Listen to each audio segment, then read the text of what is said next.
terpercaya. Polda Gorontalo menangkap 11 pendemo saat aksi unjuk rasa 1 September yang berakhir ricuh di kota Gorontalo. Siswa SMP Negeri 1 Tilango, Kabupaten Gorontalo masih trauma pasca pohon tumbang menimpa ruang belajar mereka.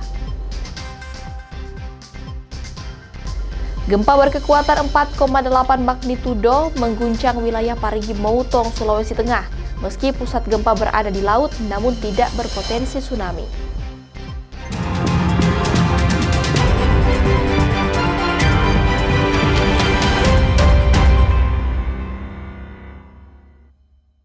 Kompas Gorontalo hari ini hadir dengan beragam informasi penting dan menarik dari Gorontalo dan sekitarnya. Selain 3 sorotan tadi, kami akan menghadirkan berbagai informasi terkini dalam Kompas Gorontalo hari ini. Bersama saya Puspasari, inilah Kompas Gorontalo selengkapnya di Kompas TV, independen terpercaya.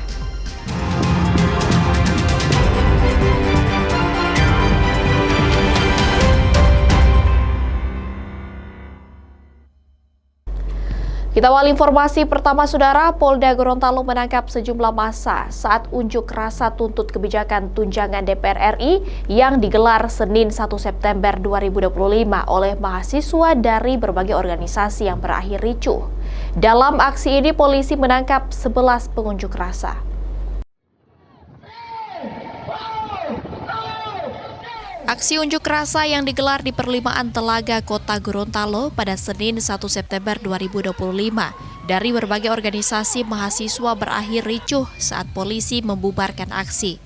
Sekitar 11 orang yang terlibat dalam aksi ini kini telah ditangkap dan sedang dalam pemeriksaan. Pemeriksaan dilakukan untuk mengungkap pelaku dugaan pengerusakan sejumlah fasilitas umum serta tindakan provokasi dalam aksi hingga berujung ricuh. Ada 11 yang kita amankan saat ini di Polda, ada 11 orang. Dan sampai sekarang masih kita ambil keterangan dari ke-11 orang tersebut. Demikian. Untuk sementara mungkin peran dari ke-11 yang ditangkap itu apa saja kira-kira? Ya, itu yang masih kita dalami ya. Karena kan ada beberapa pengerusakan yang terjadi pada saat unjuk rasa kemarin. Ya, salah satunya pos lalu lintas, kemudian ada juga water barrier yang dibakar. Dan juga ada korban dari anggota juga yang kena pukul. Nah, ini yang masih kita dalami. Ya, dari 11 orang tersebut nanti kita akan ambil keterangannya, berperan sebagai apa dan lain sebagainya. Meski sempat dituding melakukan tindakan represif saat penangkapan, Polda Gorontalo menegaskan ke-11 massa aksi yang ditangkap kini dalam kondisi sehat. Sementara itu, kericuhan aksi mengakibatkan 2 personil Polda Gorontalo mengalami luka. Tim Liputan, Kompas TV Gorontalo. Saudara, pasca unjuk rasa dari berbagai kelompok organisasi mahasiswa di Gorontalo yang berakhir ricuh pada 1 September 2025, puluhan kader Ikatan Mahasiswa Muhammadiyah atau IMM mendatangi Polda Gorontalo. Mereka meminta Ketua DPD IMM Provinsi Gorontalo dibebaskan. Kami sampaikan hari ini juga mundur dari jabatannya. Puluhan kader IMM Gorontalo menggelar aksi damai di Mapolda Gorontalo pasca ditangkap Ketua DPD IMM Provinsi saat aksi demo di Simpang 5 yang berujung ricuh pada 1 September 2025 lalu. Mereka meminta dan mendesak agar Polda Gorontalo membebaskan Ketua DPD IMM. Penangkapan ini dinilai tanpa alasan mendasar, di mana Ketua DPD IMM Provinsi Gorontalo dipastikan tidak melakukan pelanggaran yang memicu kericuhan saat aksi demo. IMM menegaskan seluruh kader IMM telah meninggalkan lokasi demo sebelum terjadi kericuhan. Minta ke pihak Polda Gorontalo agar Polda Gorontalo segera mengeluarkan Ketua DPD IMM Gorontalo yang ditangkap pada aksi 1 September kemarin. Karena pada saat lokasi sudah chaos itu, dari kami IMM itu sudah mundur dari jam 5. Kami jam 5 sudah mundur, bisa dilihat di video yang beredar. Pada saat pembakaran itu bendera IMM sudah tidak ada di lokasi. Karena kami sesuai konsolidasi secara internal, kami jam 5 mundur kalau tidak ada kepastian dari pemerintah. Sementara itu, Kabid Humas Polda Gorontalo mengaku akan menerima masa aksi dan melakukan mediasi lebih lanjut. Mereka akan melakukan aksi, kita terima. Kita akan terima, kita mediasi. Ya, seperti apa nanti hasilnya kita lihat. IMM Gorontalo pun mengecam atas dugaan tindakan represif yang dilakukan saat proses penangkapan masa aksi. Rizka Misma, Kompas TV, Gorontalo. Saudara, suasana duka masih menyelimuti keluarga Muhammad Akbar Basri alias Abai, korban pembakaran kantor DPRD Kota Makassar. Meski telah ikhlas, namun keluarga berharap polisi mengungkap para pelaku kerusuhan. Menurut keluarga, tidak pernah menduga kejadian ini akan menimpa Abai yang merupakan anak bungsu dari 7 bersaudara. Bahkan keluarga mengetahui Abai sempat menolong beberapa rekannya untuk keluar dari ruangan gedung DPRD Kota Makassar sebelum akhirnya korban tidak bisa menyelamatkan diri lantaran terjebak kobaran api. Pihak keluarga telah ikhlas akan kepergian almarhum, namun keluarga berharap polisi dapat mengusut kasus ini dan menangkap para pelaku untuk mempertanggungjawabkan perbuatannya. Almarhum di mata saya itu orangnya dia itu pendiam dan suka membantu sesama. Sejauh ini saya dapat informasi dari teman-teman sejawatnya bahwa almarhum ini sempat menyelamatkan teman-teman sejawatnya dan dia kembali ke lantai 3 untuk menyelamatkan temannya yang berada di dalam gedung tersebut. Harapan saya serahkan sepenuhnya kepada institusi Polri untuk mengusut tuntas apa dalang dibalik semua kerusuhan yang terjadi di Kota Makassar ini. Saudara, Kepolisian Daerah Sulawesi Selatan menetapkan 11 tersangka kasus kerusuhan di Kota Makassar, Sulawesi Selatan yang berujung pembakaran kantor DPRD Kota Makassar. Penetapan 11 tersangka setelah polisi melakukan penyelidikan. Dari 11 tersangka ini, 8 orang ditetapkan tersangka terkait peristiwa di gedung DPRD Makassar dan 3 orang ditetapkan tersangka terkait peristiwa di gedung DPRD Sulsel. Dari 11 tersangka, 2 orang merupakan mahasiswa dan 1 orang masih berstatus pelajar. Sementara tersangka lainnya merupakan masyarakat umum dari berbagai profesi. Atas perbuatannya, para tersangka dijerat pasal berbeda-beda sesuai peran mereka di kerusuhan. Mulai dari pasal tentang pengeroyokan, pencurian, serta tentang pembakaran. Sampai dengan saat ini, Polda Sulawesi Selatan sudah mengamankan 11 orang yang terkait dengan pengerusakan di DPRD Kabupaten atau Kota Makassar ini dan juga yang ada di provinsi.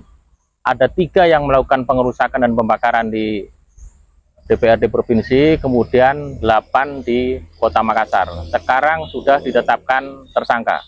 Kemudian pemeriksaan dilakukan oleh Polda Sulawesi Selatan, kemudian juga dilakukan oleh Polrestabes Makassar untuk mempercepat penyelesaian dalam pemeriksaan ini.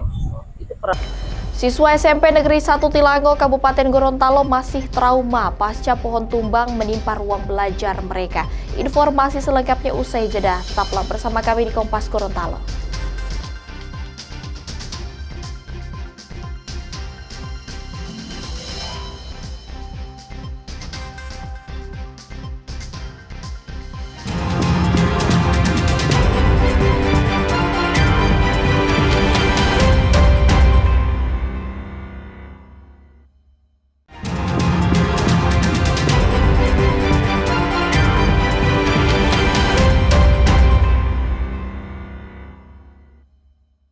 Terima kasih saudara, Anda masih bersama kami di Kompas Gorontalo. Saudara, pasca aksi unjuk rasa rusuh yang membuat gedung DPRD Kota Makassar terbakar, personil dari Kodam 14 Hasanuddin Makassar menggelar patroli di Kota Makassar, Sulawesi Selatan. Melaksanakan kegiatan ini bersama organisasi masyarakat, personil Kodam 14 Hasanuddin patroli di beberapa jalan di Kota Makassar untuk memastikan kondisi kota tetap kondusif pasca unjuk rasa yang berakhir ricuh. Patroli bersama ini untuk mengajak masyarakat menyampaikan aspirasi secara damai dan tertib tanpa anarkis. Sekitar 5.000 personil TNI dari AD, AL, dan AU dikerahkan untuk mengamankan wilayah Sulawesi Selatan, termasuk sejumlah kantor pemerintahan. Selain itu, juga diimbau agar warga tidak mudah terprovokasi berita hoaks yang dapat menimbulkan kekacauan. Tadi itu patroli untuk simpatik saja beserta ormas dalam rangka mengajak masyarakat kita khususnya di Kota Makassar ini untuk bisa menyampaikan aspirasinya dengan damai, kemudian tidak ada anarkis lagi, sehingga tidak terjadi seperti pengalaman yang lalu tanggal 29. Kita sudah ada instruksi untuk mengamankan, semuanya kita amankan, dan alhamdulillah dari Ormas juga ikut memantau situasi, ikut berkontribusi lah untuk menghimbau pada masyarakat. Sehingga mudah-mudahan apa yang kita inginkan bersama, situasi Makassar, Sulawesi Selatan pada umumnya bisa aman, damai, sehingga tidak mengganggu kepentingan masyarakat yang sedang mencari nafkah untuk keluarganya. Saudara, di Sorong, Papua Barat Daya, TNI Polri dan Kepala Suku menggelar patroli bersama untuk menjaga kondisi tetap kondusif akibat unjuk rasa di berbagai daerah di Indonesia. Kurang lebih 130 personil TNI Polri, Satpol PP, dan tokoh adat menggelar patroli bersama di wilayah yang merupakan daerah rawan konflik untuk memastikan keamanan bagi masyarakat. Patroli ini juga untuk memastikan situasi Kota Sorong kondusif dan warga diminta agar tidak mudah terpengaruh informasi tidak benar yang dapat menimbulkan konflik. Polisi juga menjumpai pemuda yang masih berada di jalan-jalan utama Kota Sorong guna memberikan imbauan agar turut membantu menjaga Kamtibmas. Untuk patroli gabungan malam ini kita melibatkan ada 130-an personel. Ya, memang tujuan kita melaksanakan patroli. Untuk malam ini kita seputaran di wilayah timur, Malangkedi, di Malanu sampai kilo 12 kembali lagi ke sini. Intinya untuk wilayah timur. Untuk sampai saat ini situasi keamanan kondusif dan terkendali. Jadi memang kita mendapatkan perintah, kita tidak hanya malam ini kita melaksanakan patroli, beberapa hari ke depan kita tetap akan melaksanakan patroli gabungan, di mana kita juga untuk menjaminlah keamanan kepada masyarakat. Saudara, pohon tumbang yang menimpa ruang belajar SMP Negeri 1 Tilango, Kabupaten Gorontalo diperkirakan mengalami kerugian hingga 300 juta rupiah. Sejumlah fasilitas sekolah rusak sehingga siswa harus dipindahkan ke ruang yang lain. Kondisi dua ruang kelas SMP Negeri 1 Tilango, Kabupaten Gorontalo usai tertimpa pohon tumbang pada Senin 1 September 2025 mengakibatkan fasilitas dan ruang kelas rusak. Kepala Sekolah SMP Negeri 1 Tilango bilang, pohon tumbang yang merusak ruang kelas ini mengakibatkan kerugian material hingga 300 juta rupiah. Kini proses pembelajaran terpaksa dipindahkan ke ruangan kosong serta memanfaatkan laboratorium meski dengan keterbatasan fasilitas. Kalau kondisinya saat sekarang untuk siswa itu alhamdulillah mereka baik-baik saja. Cuman tadi kita tetap bawa ke puskes karena di sana sudah disiapkan oleh pemerintah daerah dokter psikolog.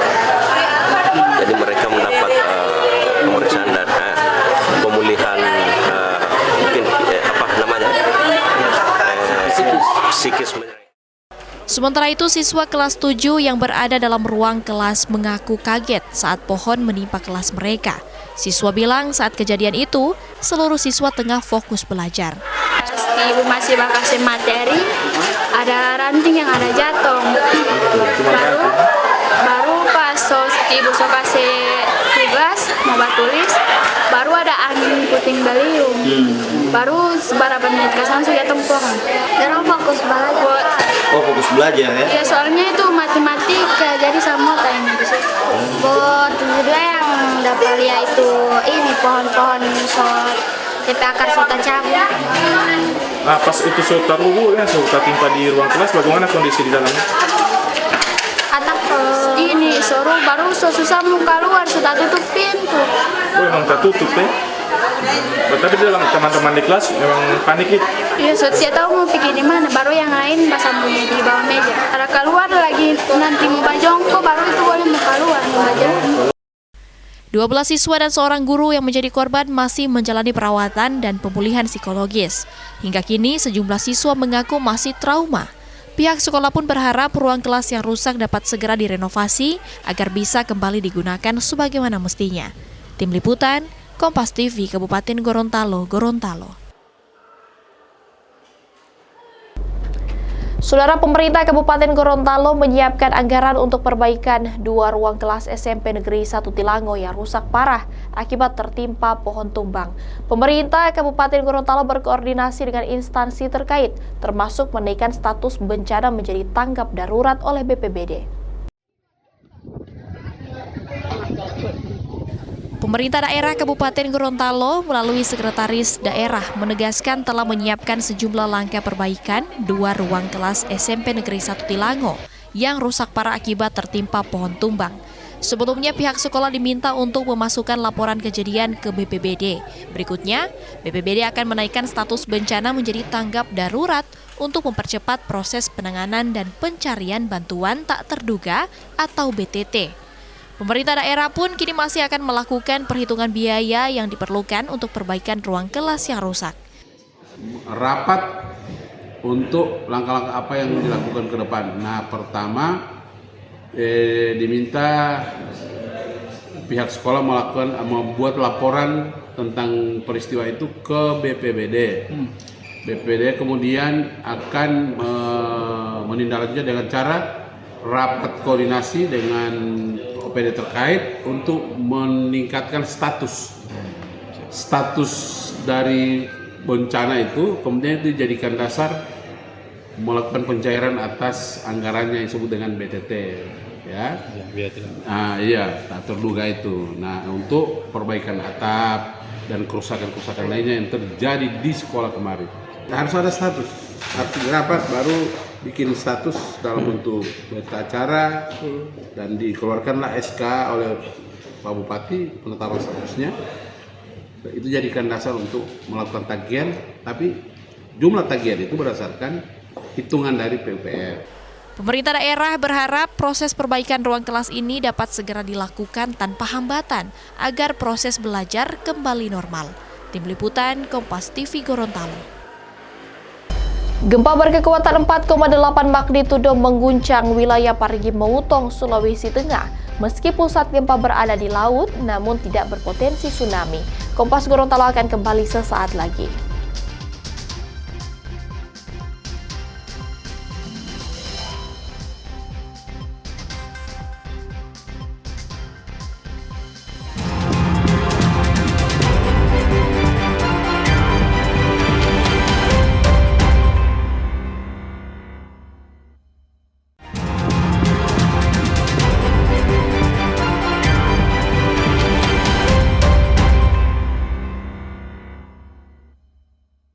Anda masih menyaksikan Kompas Gorontalo bersama saya Puspasari. Saudara, gempa bumi berkekuatan 4,8 magnitudo terjadi di Kabupaten Parigi Motong, Sulawesi Tengah. Getaran gempa terasa hingga di Kota Palu, Rabu pagi 3 September 2025. Badan Meteorologi, Klimatologi, dan Geofisika Stasiun Geofisika Palu memastikan gempa epicentrum di lautan wilayah Kabupaten Parigi Motong.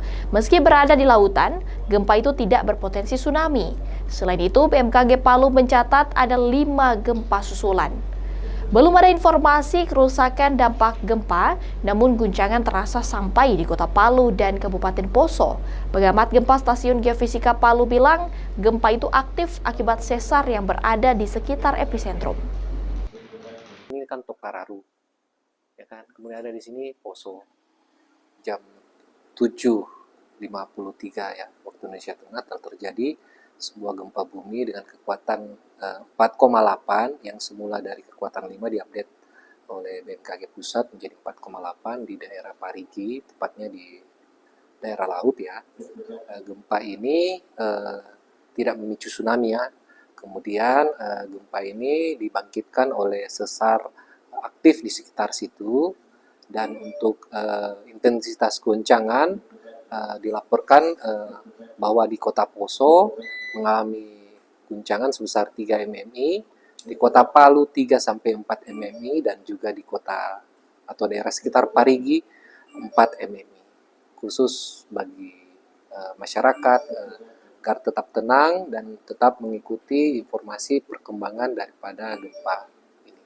Saudara, Komite Olahraga Rekreasi Masyarakat Indonesia Kota Ambon menggelar lomba goyang kreasi Tabula Bale yang mempertemukan semangat aparatur sipil negara dan masyarakat umum dalam satu gerakan penuh keceriaan.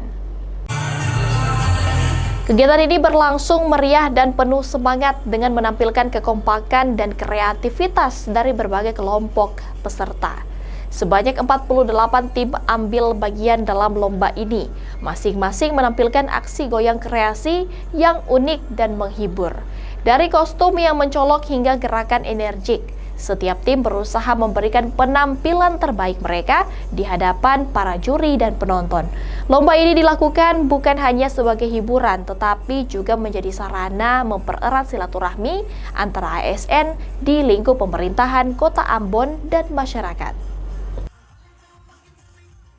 Jadi intinya hari ini untuk goyang kreasi yang dilibatkan seluruh OPD yang ada di pemerintah Kota Ambon. Terlibat hari ini peserta mencapai 48 peserta.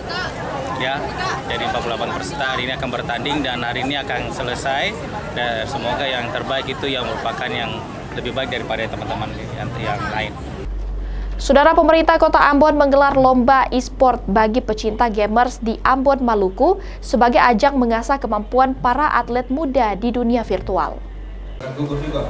Kegiatan yang berlangsung di Balai Kota Ambon, Maluku diikuti 91 peserta dalam kategori Pro Evolution Soccer. Sementara 74 peserta lainnya bersaing di kategori e-football. Para peserta berasal dari berbagai kalangan, mulai dari pelajar hingga komunitas gamers lokal. Lomba ini tidak hanya bertujuan untuk wadah pembinaan dan pengembangan bakat atlet e-sport di Ambon, namun sekaligus upaya untuk melibatkan anak-anak muda terlibat aktif dalam hal positif. Kita memberikan kesempatan lewat turnamen ini, mudah-mudahan paling tidak kita terus mendukung kegiatan e-sport di Kota Ambon dan anak-anak ini bisa memiliki tempat untuk berkompetisi. Kalau ini terus dilakukan, saya yakin mereka akan berlomba-lomba meningkatkan skill kualitas mereka dan dia menjadi poin bagi kita untuk menyiapkan atlet-atlet e-sport Kota Ambon untuk di Popmal nanti dan di lain-lain. Saudara, informasi tadi sekaligus mengakhiri perjumpaan kita dalam program Kompas Gorontalo hari ini. Setelah ini Anda akan terhubung dengan Kompas TV Jakarta dan Anda juga bisa menyimak video tayangan kami di kompas.tv atau menyaksikan siaran langsung via streaming di kompas.tv/live. Mewakili bertugas saya Puspasari, pamit undur diri dari hadapan Anda. Tetap saksikan rangkaian program berita di Kompas TV, independen terpercaya.